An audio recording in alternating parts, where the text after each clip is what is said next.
Cinema शौकीन आपका स्वागत करता है। आज हम बात करने वाले हैं कैश आउट के बारे में। ये कहानी है एक शातिर चोर की, जिसे अपने दिमाग के ऊपर फक्र है। उसे लगता है कि वो किसी को भी लूट सकता है और किसी को भी चकमा दे करके भाग सकता है, और अपने इसी कॉन्फिडेंस की मदद से वो बड़ी से बड़ी चोरियों को अंजाम देता है। कहानी की शुरुआत होती है और हमारे सामने एक शानदार पार्टी का दृश्य आता है। यहीं पर हम मेसन को देखते हैं उसकी गर्लफ्रेंड के साथ, जिसका नाम है अमेलिया। ये चारों तरफ घूम रहे होते हैं। तब इनकी मुलाकात होती है पार्टी के होस्ट से, जिसका नाम है मिस्टर पेरेज। पेरेज को अपने धन के ऊपर बहुत ही ज्यादा घमंड है, खास करके अपनी गाड़ियों पे। उसके पास दुनिया की सबसे बेहतरीन गाड़ियां हैं, जिनका पूरा कलेक्शन बना करके उसने रखा है। वो जब भी किसी नए इंसान से मिलता है तो अपनी सारी गाड़ियां उन्हें दिखाता है, और आज उसे मेसन मिला है। वो मेसन को लेकर के जाता है सारी गाड़ियों को दिखाने। उसे ये बात पता नहीं है कि यह उसकी जिंदगी की सबसे बड़ी गलती है। मेसन गाड़ियों को देखता है और थोड़ी देर के बाद अपना काम शुरू कर देता है। तुरंत ही यहाँ की बिजली चली जाती है। पेरेज समझ जाता है कि उसे ये लोग लूटने वाले हैं। धीरे धीरे चारों तरफ मेसन के लोग भर जाते हैं और वो सारी गाड़ियों में बैठ जाते हैं। पेरेज के सामने ही वो लोग एक एक करके गाड़ियों को लेकर के यहाँ से गायब होने लगते हैं, और वो कुछ भी नहीं कर पाता। जब ये लोग आधे रास्ते में पहुंचते हैं तो मेसन खुशी में अमेलिया से कहता है कि मैं चाहता हूँ कि हम दोनों शादी करें और हमारा एक परिवार। मेरी बहुत पहले से एक ख्वाहिश थी और अब मैं इस ख्वाहिश को पूरा करना चाहता हूँ। इनकी बातें चली रही होती है, तभी पुलिस वाले चारों तरफ से इन्हें घेरने लगते हैं। यहाँ पर FBI की पूरी टीम आ रखी है। इस चीज को देखने के बाद मेसन परेशान हो जाता है और कहता है कि ये कैसे हो सकता है। मेरे प्लानिंग में कभी भी ऐसा नहीं होता। अगर FBI वाले यहाँ पर हैं, इसका मतलब किसी ने उन्हें जानकारी दी है, और जानकारी हमारी टीम का ही कोई दे सकता है। बाहर के किसी को भी हमारे प्लान के बारे में कुछ भी पता नहीं था। इन बातों को सुनने के बाद अमेलिया उस पर बंदूक तान देती है। मेसन समझ जाता है कि वो गद्दार कोई और नहीं बल्कि अमेलिया ही है। अमेलिया कहती है कि मैं चाहती हूँ कि तुम अपने आप को FBI के हवाले कर दो। अगर तुमने भागने की कोशिश की तो मुझे गोली चलानी पड़ जाएगी, और मैं तुम्हें मारना नहीं चाहता। मेसन अब अंदर से टूट चुका है, क्योंकि जिस पे उसे सबसे ज्यादा भरोसा था उसी ने उसे धोखा दिया है। वो अब किसी भी कीमत पे अपनी टीम को बचाना चाहता है। वो सारे टीम वालों को कहता है कि वो लोग प्लान को आगे बढ़ाएं, और अब प्लान रेस्क्यू ऑन हो चुका है। इन्हें सिर्फ अपने आप को बचाना है। इस बात को सुनने के बाद सारे लोग अपनी अपनी गाड़ियों को लेकर के पानी में कूद जाते हैं, ताकि उनका FBI वालों से पीछा छूट जाए। और ऐसा ही होता है। तब मेसन इसी चीज को अपने ऊपर अप्लाई करता है। उसे पता है कि अपने आप को अमेलिया से कैसे छुड़ाना है। वो अपने आप को छुड़ा भी लेता है। छुड़ाने के बाद ये लोग यहाँ से दूर निकल जाते हैं। अब वक्त ऐसे ही बीत रहा है। देखते ही देखते 3 महीने का वक्त बीत जाता है। तब हम मेसन को देखते हैं। मेसन ने अब चोरी करना छोड़ दिया है, क्योंकि अमेलिया के धोखा देने के बाद वो अंदर से टूट चुका है, और अब वो चोरी नहीं करना चाहता। वो अपनी टीम से भी बहुत दूर रहता है। तभी उसके पास उसका भाई आता है, जिसका नाम है शॉन। शॉन भी उसके साथ ही मिलकर के चोरी किया करता था। अपने भाई को देखने के बाद मेसन खुश भी है और दुख भी है। खुश इसलिए है क्योंकि उसका भाई उससे मिलने आया है, और दुखी इस बात को लेकर के कि बिना जरूरत के शॉन उसके पास नहीं आएगा। वो शॉन से कहता है कि तुम क्या चाहते हो। शॉन कहता है कि तुम्हारे बगैर हम काम नहीं कर पा रहे। तुम्हारे बिना हमारी टीम किसी काम की नहीं है। मैं चाहता हूँ कि तुम वापस आ जाओ, सारी पुरानी चीजों को भूल जाओ कि तुम्हारे साथ क्या हुआ। अगर तुम साथ नहीं रहोगे तो हम बिल्कुल भी कुछ नहीं कर पाएंगे। हमारे साथ ऐसा मत करो। मगर मेसन उसकी बातों को नहीं सुनता और शॉन को कहता है कि अब मुझे चोरी नहीं कर, तुम यहाँ से जा सकते हो। शॉन उदास होकर के यहाँ से चला जाता है। तब हमारे सामने आता है FBI के एक ऑफिस का दृश्य। यहाँ पर अमेलिया भी है। यहाँ पर हमें पता लगता है कि अमेलिया एक FBI एजेंट है, जो अभी अपने बॉस से बात कर रही है। उसके बॉस ने उसे मेसन के बारे में बात करने के लिए बुलाया है। अमेलिया कहती है कि इस बात को बहुत वक्त बीत चुका है। मेरा मेसन से कोई भी वास्ता नहीं है। मैं उसके बारे में बात नहीं करना चाहता। तब उसका बॉस कहता है कि हमें पता लगा है कि उसका गैंग फिर से चोरी करने वाला है, और इस बार वो बहुत ही बड़ा हाथ मारना चाहते हैं। इसीलिए मैं चाहता हूँ कि इस केस को तुम देखो। अमेलिया मान जाती है। दूसरी तरफ मेसन सो रहा है। तभी उसके पास लिंक नाम की लड़की का कॉल आता है। ये लड़की इनकी टीम की हैकर है। वो मेसन को बताती है कि तुम्हारा भाई एक बहुत बड़े चोरी की प्लानिंग कर रहा है। इस बार वो एक बैंक लूटना चाहता है, जो कि बहुत ही खतरनाक हो सकता है, और बिना तुम्हारे हम किसी काम के नहीं। इन बातों को सुनने के बाद अब मेसन भी परेशान है। उसे पता है कि ये सारे लोग कल बैंक के अंदर दाखिल होने वाले हैं। उसे इनकी मदद के लिए कैसे भी जाना पड़ेगा। अगले दिन हम शॉन को देखते हैं, जो बैंक के बाहर है, और उसने बंदूक तान करके रखा है मैनेजर पे। वो उसे कहता है कि जल्दी चलो वोल्ट के अंदर और उसे खोलो। मगर ये लोग अंदर जाते उससे पहले यहाँ पर मेसन आ जाता है और शॉन को कहता है कि तुम गलती कर रहे हो। तुम्हारा तरीका बिल्कुल गलत है। किसी भी वक्त तुम पे हमला हो सकता है। मगर शॉन नहीं मानता और ये लोग अंदर चले आते हैं। अंदर इनका पूरा का पूरा टीम है। मेसन सबको समझाना शुरू करता है कि अभी भी वक्त है, सारे लोग धीरे धीरे यहाँ से निकल जाओ। मगर शॉन उसकी बातों को नहीं सुन रहा। वो मैनेजर को लेकर के जाने लगता है वोल्ट की तरफ। मगर मैनेजर भी होशियार है।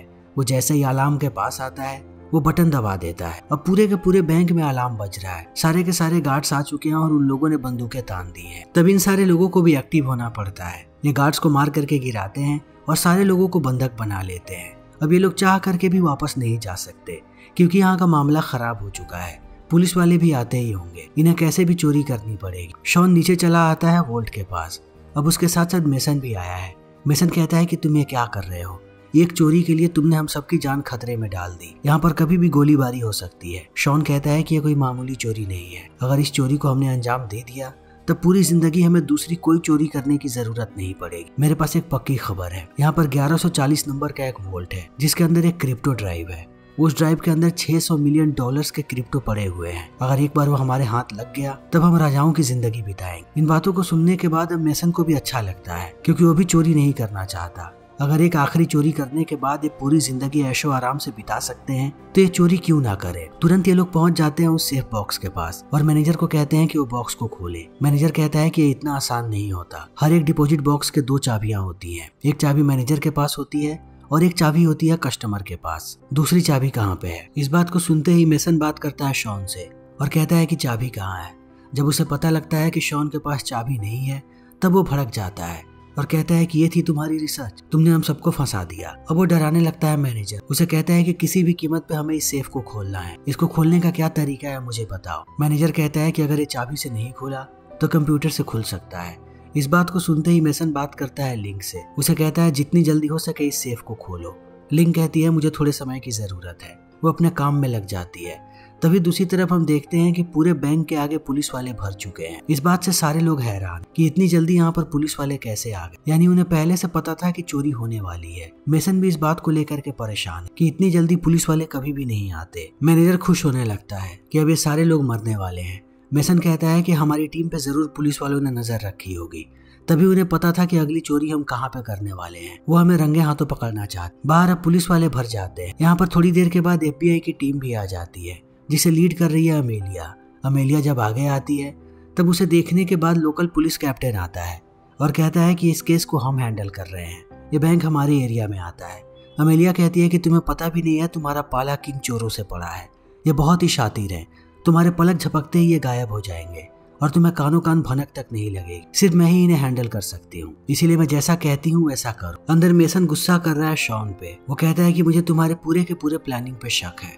अब मैं जितने सवाल पूछता हूँ वो बताओ। अंदर जो सेफ बॉक्स है वो किसका है? शॉन कहता है इजाबेल फेरो नाम की औरत का, जो एक अरबपति है। मेसन कहता है तुम्हें जानकारी बाहर से मिली है? शॉन कहता है कि हाँ। मेसन कहता है कि ये जानकारी गलत भी हो सकती है, तुम्हें अपनी पूरी रिसर्च करनी चाहिए थी। दूसरी तरफ हम अमेलिया को देखते हैं जो बैंक में कांटेक्ट करने की कोशिश कर रही है, मगर बैंक के पूरे सर्वर को हैक करके रखा है लिंक। तो पहली बात उसकी लिंक से होती है। लिंक जैसे ही अमेलिया की आवाज सुनती है वो आश्चर्यचकित रह जाती है कि अमेलिया दोबारा कहाँ से आ गई। ये दोनों पुराने समय के बारे में बात करने लगते हैं। तब अमेलिया एक ही सवाल पूछती है कि जिस तरीके से अंदर रॉबरी चल रही है मुझे नहीं लगता कि यह प्लान मेसन का है, ये प्लान किसी और का है। लिंक कहती है तुम सही बोल रही हो, मेसन ने तो रॉबरी छोड़ दी, वो बस यहाँ पे शॉन को बचाने आया है क्योंकि ये प्लानिंग शॉन की ही है। अमेलिया कहती है मुझे पता ही था। थोड़ी देर के बाद यहाँ पर मेसन भी आ जाता है। अमेलिया की आवाज सुनने के बाद वो बहुत खुश है। ये दोनों थोड़ी देर तक बात करते हैं एक दूसरे के बारे में। अमेलिया कहती है कि शॉन एक नंबर का बेवकूफ आदमी है, तुमने अच्छी खासी रॉबरी छोड़ मगर उसके गंदे प्लान की वजह से तुम दोबारा फंस चुके हो। वो इस बेवकूफी को बहुत समय से अंजाम दे रहा था और हमें इस बारे में पता था कि वो बेवकूफी करेगा और बैंक में आएगा, तब हम उसे पकड़ेंगे और अब वो फंस चुका है। इन बातों को सुनने के बाद मेसन कहता है लेकिन मैं भी यहीं पर हूँ, अब मैं जैसा कहता हूँ तुम्हें वैसा करना पड़ेगा। तुम्हें ये बात पता है कि मैं अपनी टीम को बचाने के लिए कुछ भी कर सकता हूँ। तो मेरा पहला ऑर्डर है कि बैंक से 50 फीट की दूरी पर कोई भी नजर नहीं आना चाहिए। अगर तुमने ऐसा नहीं किया तब मैं हॉस्टेजेस को मारना शुरू कर दूंगा। अमेलिया उसकी बात मान जाती है। तब ये लोग जाते हैं वॉल्ट के अंदर और उस सेफ को खोलते हैं। सेफ खुलने के बाद जब ये लोग अंदर देखते हैं तब इन्हें अंदर कोई भी ड्राइव नजर नहीं आता। मेसन भड़क जाता है। वो देखता है कि मैनेजर हंस रहा है। तब वो उससे पूछता है कि पूरा का पूरा माजरा बताओ। मैनेजर कहता है कि ड्राइव कभी यहाँ पर थी ही नहीं। इन बातों को सुनते ही मेसन कहता है कि अब मुझे पता है कि इस रॉबरी को कैसे अंजाम देना है। मैं इस बैंक में आ चुका हूँ तो मैं खाली हाथ नहीं जाऊंगा। वो लिंक को कहता है कि इजाबेल के बारे में सारी जानकारियों को इकट्ठा कर, खास करके उसके बैंक्स के बारे में कि और कितने सेफ बॉक्स हैं उसके पास। तभी दूसरी तरफ हम अमेलिया को देखते हैं जो अपने काम पे लग चुकी है। वो अंदर के सारे लोगों के फोन्स को हैक करना चाहती है ताकि अंदर की बातों को सुन सके, मगर मेसन उससे एक कदम आगे है। उसने फोन्स को पहले ही छीन लिया है। अब वो अमेलिया को अगला ऑर्डर देता है और कहता है कि अंदर जितने भी लोग हैं उन सब के लिए खाना पानी भिजवाओ, मैं नहीं चाहता कि कोई भी सफर करे। तभी हम मैनेजर को देखते हैं जो शॉन का कान भर रहा होता है। वो कहता है कि मुझे लगा कि तुम बॉस हो, मगर मेसन के आने के बाद ऐसा लग रहा है कि तुम्हारी कोई कीमत ही नहीं है। वो बात बात पे तुम्हें डांटते रहता है। सारा का सारा प्लान तुमने बनाया, मगर वो ऐसे दिखा रहा है जैसे कि तुम्हारा प्लान गलत था और तुम खुद अपने प्लान में फंस चुके हो। ये सरासर गलत है। लोगों को तुम्हारी रिस्पेक्ट करनी चाहिए। शॉन इन सारी बातों के बारे में सोचने लगता है। तभी हम अमेलिया को देखते हैं जो खाना लेकर के बाहर आ चुकी है। वो दरवाजे से जैसे ही अंदर आती है, मेसन उसे बहुत समय के बाद पहली बार देखता है। उसे देखने के बाद वो बहुत ही ज्यादा खुश है और अमेलिया भी उसे देख करके खुश है। ये दोनों एक दूसरे को देखते रहते हैं। तब अमेलिया कहती है कि मैं तुम्हारी शर्तों को मानने के लिए तैयार हूँ, मगर मेरी भी एक शर्त है। तुम्हें अभी के अभी 2 हॉस्टेजेस को छोड़ना पड़ेगा और 1 घंटे के बाद फिर 2 हॉस्टेजेस को छोड़ना पड़ेगा। मेसन उसकी तरफ देखता है और कहता है कि तुम जैसा चाहोगी वैसा ही होगा। तभी उसकी नजर पड़ती है कि अमेलिया ने वायर पहन करके रखा है। इस चीज को देखते ही वो समझ जाता है कि FBI वाले उस पर भरोसा नहीं दिखा रहे, क्योंकि उन्हें लगता है कि मेसन के प्रति अभी भी उसके दिल में प्यार है। और इस प्यार को मेसन उसकी आंखों में भी देख पाता है कि अमेलिया उसे देखने के बाद बहुत ही ज्यादा खुश है। वो सोचने लगता है कि वो अपने साथ कैसे भी अमेलिया को यहाँ से लेकर के जाएगा, इन लोगों के बीच नहीं छोड़ेगा। वो खाने को लेकर के चला आता है अंदर। दूसरी तरफ मैनेजर देखता है कि शॉन परेशान हो रहा है। वो इस चीज का फायदा उठाता है और शॉन को बेहोश करके भागना शुरू कर देता है। मगर लिंक इन सारी चीजों को देख लेती है और मेसन को बता देती है इस बारे में। मेसन आकर के शॉन को उठाता है और लिंक को कहता है कि सारे दरवाजों को बंद कर। अब चारों तरफ के दरवाजे बंद है, मैनेजर भाग नहीं पाता। तब मेसन उसे पकड़ लेता है और घसीट के लाता है अंदर। फिर इस पे बंदूक तान करके कहता है कि अब तुम मरने वाले हो। अगर तुम जिंदा रहना चाहते हो तो तुम्हारे पास एक ही ऑप्शन है। मुझे बताओ कि इजाबेल का लॉकर कौन सा है और वो ड्राइव मुझे कौन से लॉकर के अंदर मिलेगी। इस बात को सुनने के बाद मैनेजर परेशान हो जाता है और कहता है कि अगर मैंने ये बता दिया तब भी मैं मारा जाऊंगा। मेसन इस बात को समझ नहीं पाता कि मैनेजर इतना डरा हुआ क्यों है। मेसन उसे कहता है कि मुझे पूरी बात बताओ।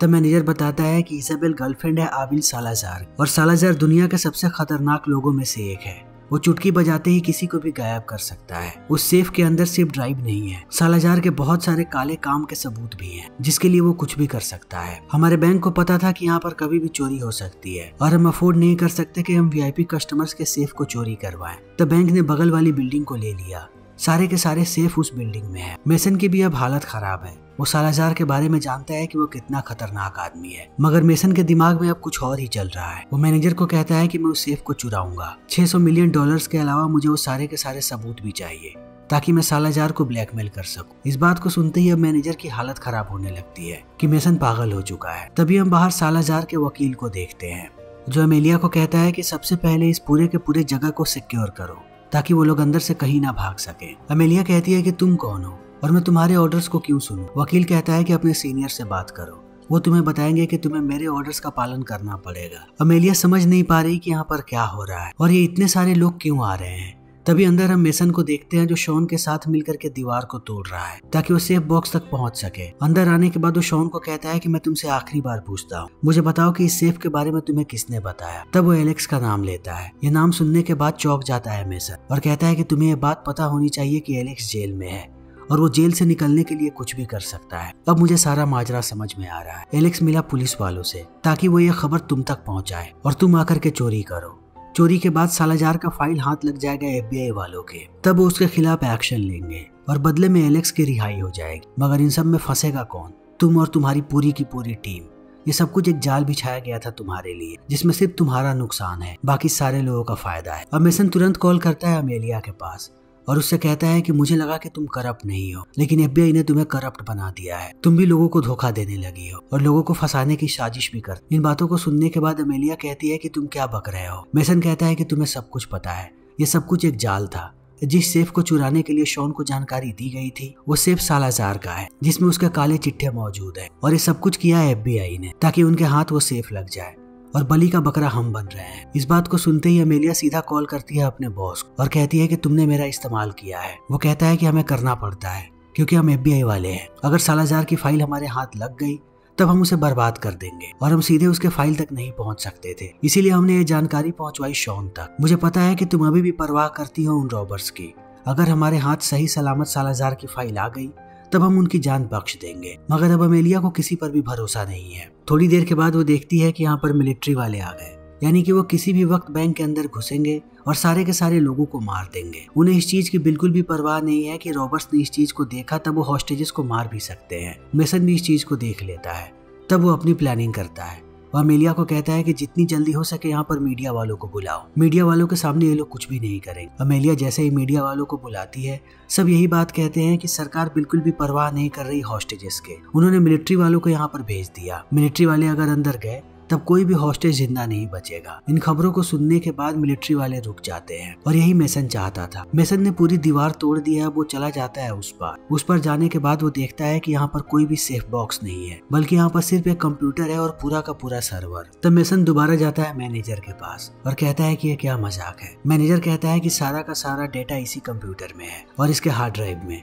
अगर तुम्हें जानकारी चाहिए तो तुम्हें उसे हैक करना पड़ेगा। इन बातों को सुनने के बाद मेसन देखता है लिंक की तरफ। लिंक कहती है कि मुझे 10 मिनट का वक्त लगेगा। तब सीधा मेसन कॉल करता है अमेलिया के पास और उसे बताता है कि सारे लोगों को बेवकूफ बनाया गया है, मगर मैं नहीं चाहता कि मेरी टीम का कोई भी मारा जाए। मैं अपने आप को सैक्रिफाइस करने के लिए तैयार हूँ, मगर मेरी टीम को बचाने की जिम्मेदारी अब तुम्हारी है।